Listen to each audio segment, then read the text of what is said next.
ಚಿತ್ರದುರ್ಗ ಮೂಲದ ರೇಣುಕಾಸ್ವಾಮಿ ಕೊಲೆ ಪ್ರಕರಣದಲ್ಲಿ ನಟ ದರ್ಶನ್, ಪವಿತ್ರ ಗೌಡ, ವಿನಯ್, ನಾಗರಾಜ್ ಸೇರಿದ ಹಾಗೆ 17 ಆರೋಪಿಗಳನ್ನ ಪೊಲೀಸ್ ಕಸ್ಟಡಿ ಇವತ್ತು ಅಂತ್ಯವಾಗಲಿದೆ. ಈ ಹಿನ್ನೆಲೆಯಲ್ಲಿ ಇಂದು ಆರೋಪಿಗಳನ್ನ ವಿಚಾರಣಾ ನ್ಯಾಯಾಲಯಕ್ಕೆ ಹಾಜರುಪಡಿಸಲಿದ್ದು ಬಹುತೇಕ ನ್ಯಾಯಾಂಗ ಬಂಧನಕ್ಕೆ ಒಪ್ಪಿಸುವ ಸಾಧ್ಯತೆ ಇದೆ. ನ್ಯಾಯಾಂಗ ಬಂಧನಕ್ಕೆ ಒಳಗಾದರೆ ಡಿ ಗ್ಯಾಂಗ್ ಜೈಲು ಪಾಲಾಗಲಿದೆ. ಚಿತ್ರದುರ್ಗದಿಂದ ಅಪಹರಿಸಿ ಬೆಂಗಳೂರಿಗೆ ಕರೆತಂದು ಅಮಾಯಕನ ಹತ್ಯೆ ಮಾಡಿರುವಂತಹ ಕೇಸ್ನಲ್ಲಿ ಕಾನೂನು ಕುಣಿಕೆ ಮತ್ತಷ್ಟು ಬಿಗಿಯಾಗ್ತಾ ಇದೆ. ಈ ಮಧ್ಯೆ ಪೊಲೀಸರು ನಡೆಸಿರುವಂತಹ ತನಿಖೆಗೆ ತಂಡ ಹೊಡೆದಿರುವಂತಹ ನಟ ಭಯಂಕರ ದರ್ಶನ್ ಕೊಲೆಯಲ್ಲಿ ಭಾಗಿಯಾಗಿದ್ದೇನೆ ಅಂತ ಸ್ವಇಚ್ಛಾ ಹೇಳಿಕೆಯನ್ನು ಕೊಟ್ಟಿದ್ದಾರೆ. ಹುದ್ದೆ ಹೇಳಬಹುದಾದ ವಿಚಾರದಲ್ಲಿ ರೇಣುಕಾಸ್ವಾಮಿಯನ್ನ ಪಟ್ಟಣಗೆರೆ ಶೆಡ್ನಲ್ಲಿ ಕೂಡಿ ಹಾಕಿದ್ದ ಡಿ ಗ್ಯಾಂಗ್ ಅಮಾನುಷವಾಗಿ ಹಲ್ಲೆ ನಡೆಸಿ ಹತ್ಯೆ ಮಾಡಿತ್ತು. ಪಟ್ಟಣಗೆರೆ ಶೆಡ್ನಲ್ಲಿ ಮಾಚರು ನಡೆಸಿದ್ದ ಪೊಲೀಸರು ರಕ್ತದ ಮಾದರಿ ಹಾಗೂ ಕೂದಲನ್ನ ವಶಕ್ಕೆ ಪಡೆದಿದ್ರು. ನಿನ್ನೆ ಅದೇ ಮಾದರಿಯನ್ನ ಆರೋಪಿಗಳ ಕೂದಲು ಮತ್ತು ರಕ್ತದ ಜೊತೆಗೆ ಮ್ಯಾಚ್ ಮಾಡಲು ಡಿಎನ್ಎ ಟೆಸ್ಟ್ ಕೂಡ ಮಾಡಲಾಗಿದೆ. A1 ಪವಿತ್ರ, A2 ದರ್ಶನ್ ಸೇರಿ 9 ಜನ ಆರೋಪಿಗಳಿಗೆ ವಿಕ್ಟೋರಿಯಾ ಆಸ್ಪತ್ರೆಯಲ್ಲಿ ವೈದ್ಯಕೀಯ ಪರೀಕ್ಷೆ ನಡೆಸಲಾಯಿತು. ಆರೋಪಿಗಳು ಎಷ್ಟು ಎತ್ತರ ಇದ್ದಾರೆ, ಅದರ ಜೊತೆಗೆ ತೂಕ ಎಷ್ಟು ಅಂತ ಮಾಪನ ಮಾಡಿಕೊಳ್ಳಲಾಗಿದೆ. ಆರೋಪಿಗಳ ತಲೆ ಕೂದಲ ಮಾದರಿಯನ್ನ ಪಡೆದುಕೊಳ್ಳಲಾಗಿದೆ. ಇನ್ನು ದರ್ಶನ್ ಧರಿಸಿದ್ದ ವಿ ಕೂದಲಿನ ಸ್ಯಾಂಪಲ್ ಕೂಡ ಪಡೆಯಲಾಗಿದೆ. ಆರೋಪಿಗಳ ರಕ್ತದ ಮಾದರಿ, ತಲೆಗೂದಲು ಸಂಗ್ರಹಿಸಲಾಗಿದೆ. ಕೃತ್ಯ ನಡೆದಂತಹ ಸ್ಥಳ, ಆರೋಪಿಗಳ ಬಟ್ಟೆಗಳ ಮೇಲಿನ ರಕ್ತದ ಕಲೆ ಇನ್ನಿತರೆ ಸ್ಥಳಗಳಲ್ಲಿ ದೊರೆತ ರಕ್ತ ಕೂದಲಿಗೆ ಮ್ಯಾಚ್ ಆಗುವುದನ್ನು ಸಾಬೀತುಪಡಿಸಲು ಡಿಎನ್ಎ ಪರೀಕ್ಷೆಯನ್ನು ನಡೆಸಲಾಗುತ್ತೆ. ಈ ಪ್ರಕ್ರಿಯೆ ಆರೋಪಿಗಳು ಕೃತ್ಯದಲ್ಲಿ ಭಾಗಿಯಾಗಿದ್ರು ಅಂತ ಸಾಬೀತು ಮಾಡೋದಕ್ಕೆ ಈ ಡಿಎನ್ಎ ಟೆಸ್ಟ್ ಸಹಕಾರಿಯಾಗಲಿದೆ. ಪತಿ ದರ್ಶನ್ ಬಗ್ಗೆ ಇಷ್ಟು ದಿನ ಯಾವುದೇ ಪ್ರತಿಕ್ರಿಯೆ ನೀಡದೆ ಮೌನವಾಗಿದ್ದ ಪತ್ನಿ ವಿಜಯಲಕ್ಷ್ಮಿ ಮೊದಲ ಬಾರಿಗೆ ಮೌನ ಮುರಿದಿದ್ದಾರೆ. ಇನ್ಸ್ಟಾದಲ್ಲಿ ತಮ್ಮ ಅಕೌಂಟ್ ಆಕ್ಟಿವೇಟ್ ಮಾಡಿರುವ ಅವರು ಮೊದಲಿಗೆ ರೇಣುಕಾಸ್ವಾಮಿ ಅವರ ಕುಟುಂಬಸ್ಥರಿಗೆ ನಾನು ಹೃದಯಪೂರ್ವಕ ಸಾಂತ್ವನವನ್ನು ತಿಳಿಸಲು ಬಯಸ್ತೇನೆ. ಅವರ ಅಗಲಿಕೆಯನ್ನ ಭರಿಸುವ ಶಕ್ತಿಯನ್ನ ಭಗವಂತ ಅವರ ಮನೆಯವರಿಗೆ ಕೊಡ್ಲಿ ಅಂತ ಪ್ರಾರ್ಥನೆ ಮಾಡ್ತೇನೆ ಅಂತ ಬರೆದುಕೊಂಡಿದ್ದಾರೆ. ಕಳೆದ ಕೆಲವು ದಿನಗಳಲ್ಲಿ ದರ್ಶನ್ ಅವರು, ನಾನು, ನಮ್ಮ ಮಗ, ದರ್ಶನ್ರ ಸೆಲೆಬ್ರಿಟೀಸ್ ಹಾಗೂ ಕುಟುಂಬದವರು ಪದಗಳಲ್ಲಿ ವಿವರಿಸಲಾಗದ ನೋವನ್ನು ಅನುಭವಿಸಿದ್ದೇವೆ ಅಂತ ಸಾಮಾಜಿಕ ಜಾಲತಾಣದಲ್ಲಿ ವಿಜಯಲಕ್ಷ್ಮಿ ಬರೆದುಕೊಂಡಿದ್ದಾರೆ. ಅಲ್ಲದೆ ತಾಯಿ ಚಾಮುಂಡೇಶ್ವರಿ ಮತ್ತು ನಮ್ಮ ನ್ಯಾಯಾಂಗ ವ್ಯವಸ್ಥೆಯಲ್ಲಿ ನನಗೆ ಸಂಪೂರ್ಣ ನಂಬಿಕೆ ಇದೆ, ಸತ್ಯಮೇವ ಜಯತೆ ಅಂತ ಹೇಳಿದ್ದಾರೆ. ಇಂದು ಮತ್ತು ನಾಳೆ ಮುಖ್ಯಮಂತ್ರಿ ಸಿದ್ದರಾಮಯ್ಯ ಬಳ್ಳಾರಿ ಹಾಗೂ ವಿಜಯಪುರ ಜಿಲ್ಲಾ ಪ್ರವಾಸ ಕೈಗೊಂಡಿದ್ದಾರೆ. ಸಂಜೆ 4 ಗಂಟೆಗೆ HALನಿಂದ ವಿಶೇಷ ವಿಮಾನದಲ್ಲಿ ಬಳ್ಳಾರಿಯ ಜಿಂದಾಲ್ಗೆ ಪ್ರಯಾಣ ಬೆಳೆಸಲಿದ್ದಾರೆ. ನಾಳೆ ಯೋಗ ದಿನಾಚರಣೆ ಹಿನ್ನೆಲೆ ತೋರಣಗಲ್ನಲ್ಲಿ ನಡೆಯುವಂತಹ ಯೋಗರತ್ನ ಪ್ರಶಸ್ತಿ ಪ್ರದಾನ ಸಮಾರಂಭದಲ್ಲಿ ಭಾಗಿಯಾಗಿದ್ದಾರೆ. ಪೆಟ್ರೋಲ್ ಮತ್ತು ಡೀಸೆಲ್ ಬೆಲೆ ಏರಿಕೆ ಖಂಡಿಸಿ ಇಂದು ರಾಜ್ಯಾದ್ಯಂತ ಬಿಜೆಪಿ ಪ್ರತಿಭಟನೆ ನಡೆಸಲಿದೆ. ರಸ್ತೆ ತಡೆ ಹಾಗೂ ಸೈಕಲ್ ಜಾಥಾಕ್ಕೆ ಪ್ಲಾನ್ ಮಾಡಿದೆ. ಬೆಂಗಳೂರಿನಲ್ಲೂ ಕೂಡ ಬಿಜೆಪಿ ರಾಜ್ಯಾಧ್ಯಕ್ಷ BY ವಿಜೇಂದ್ರ ನೇತೃತ್ವದಲ್ಲಿ ಸೈಕಲ್ ಜಾಥಾ ನಡೀತಾ ಇದ್ದು ಸಿಟಿ ರವಿ ಸೇರಿದ ಹಾಗೆ ಇತರೆ ಬಿಜೆಪಿ ಮುಖಂಡರು ಭಾಗಿಯಾಗಿದ್ದಾರೆ. ವಾಹನ ಸವಾರರಿಗೆ ರಾಜ್ಯ ಸಾರಿಗೆ ಇಲಾಖೆ ಗುಡ್ ನ್ಯೂಸ್ ಕೊಟ್ಟಿದೆ. HSRP ನಂಬರ್ ಪ್ಲೇಟ್ ಅನ್ನು ಅಳವಡಿಸುವುದಕ್ಕೆ ಸೆಪ್ಟೆಂಬರ್ 15ರವರೆಗೆ ಗಡುವು ವಿಸ್ತರಿಸಲಾಗಿದೆ.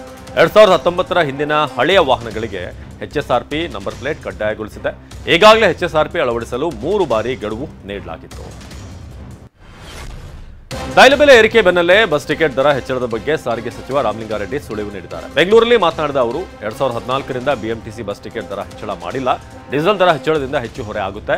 ನಿಗಮಗಳಿಂದ ಪ್ರಸ್ತಾವನೆ ಬಂದರೆ ಪರಿಶೀಲನೆ ಮಾಡ್ತೇವೆ ಅಂತ ಹೇಳಿದರು. ಕೇಂದ್ರ ಸಚಿವ ಸಂಪುಟ ಸಭೆಯಲ್ಲಿ 14 ಖಾರಿಫ್ ಬೆಳೆಗಳ ಮೇಲೆ ಕನಿಷ್ಠವಾದಂತಹ ಬೆಂಬಲ ಬೆಲೆ ಏರಿಕೆಗೆ ಅನುಮೋದನೆ ನೀಡಲಾಗಿದೆ.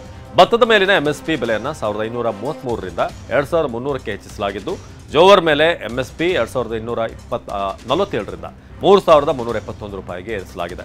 ಭತ್ತ, ರಾಗಿ, ಬಾಜ್ರಾ, ಜೋಳ, ಮೆಕ್ಕೆಜೋಳ, ಹತ್ತಿ ಸೇರಿ ಒಟ್ಟು 14 ಖಾರಿಫ್ ಬೆಳೆಗಳಿಗೆ ಕನಿಷ್ಠ ಬೆಂಬಲ ಬೆಲೆ ಏರಿಕೆ ಮಾಡಲಾಗಿದೆ.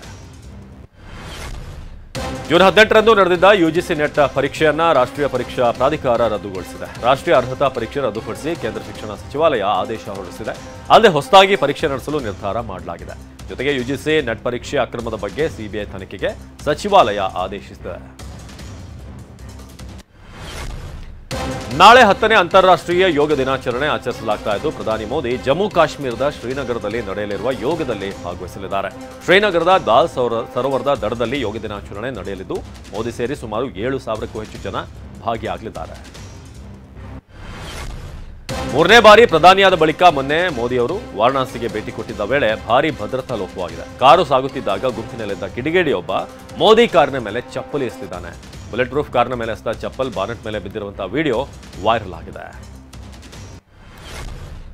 ಲೋಕಸಭಾ ಚುನಾವಣೆಯಲ್ಲಿ ಕೆಲವು ರಾಜ್ಯಗಳಲ್ಲಿ ಕಾಂಗ್ರೆಸ್ ಕಳಪೆ ಸಾಧನೆ ತೋರಿದ್ದಕ್ಕೆ ಅದರ ಸತ್ಯ ಶೋಧನೆಗೆ ಮುಂದಾಗಿದೆ. ಮಧ್ಯಪ್ರದೇಶ, ಕರ್ನಾಟಕ, ತೆಲಂಗಾಣ, ಛತ್ತೀಸ್ಗಢ, ಒಡಿಶಾ, ದೆಹಲಿ, ಉತ್ತರಾಖಂಡ್, ಹಿಮಾಚಲ ಪ್ರದೇಶಗಳಲ್ಲಿ ಸತ್ಯ ಶೋಧನೆ ನಡೆಸೋದಕ್ಕೆ ಪ್ರತ್ಯೇಕ ಸಮಿತಿ ರಚಿಸಲಾಗಿದೆ.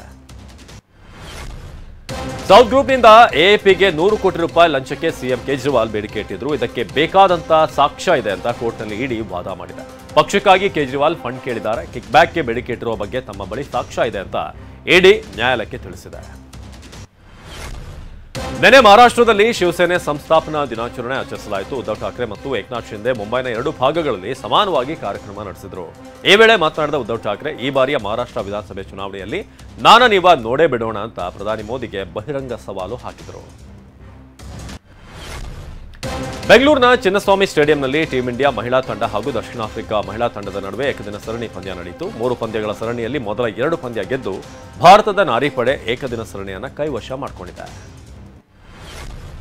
326 ರನ್ ಗುರಿ ಬೆನ್ನತ್ತಿದ್ದ ದಕ್ಷಿಣ ಆಫ್ರಿಕಾ ತಂಡಕ್ಕೆ ಗೆಲ್ಲಲು ಕೊನೆ ಓವರ್ನಲ್ಲಿ 4 ಬಾಲ್ಗಳಲ್ಲಿ 6 ರನ್ ಬೇಕಿತ್ತು. ಆದರೆ ಭಾರತದ ಪರ ಅದ್ಭುತ ಬೌಲಿಂಗ್ ಮಾಡಿದ ಪೂಜಾ ವಸ್ತ್ರಾಕರ್ ಈ 4 ಎಸೆತಗಳಲ್ಲಿ ಕೇವಲ 2 ರನ್ ನೀಡಿದ್ರು. 2 ವಿಕೆಟ್ ಪಡೆದು ಭಾರತಕ್ಕೆ ರೋಚಕ ಗೆಲುವು ತಂದುಕೊಟ್ಟಿದ್ದಾರೆ.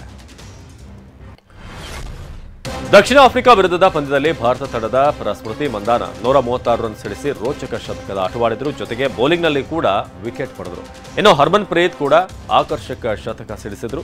ದಕ್ಷಿಣ ಆಫ್ರಿಕಾ ಪರ ಮರಿಚಾನೆಕಾಪ್ ಹಾಗೆಯೇ ಲಾರಾ ವೋಲ್ವಾರ್ಡ್ ಸೆಂಚುರಿ ಬಾರಿಸಿದ್ರು. ಪಂದ್ಯ ಸೋತು ವ್ಯರ್ಥವಾಗಿದೆ.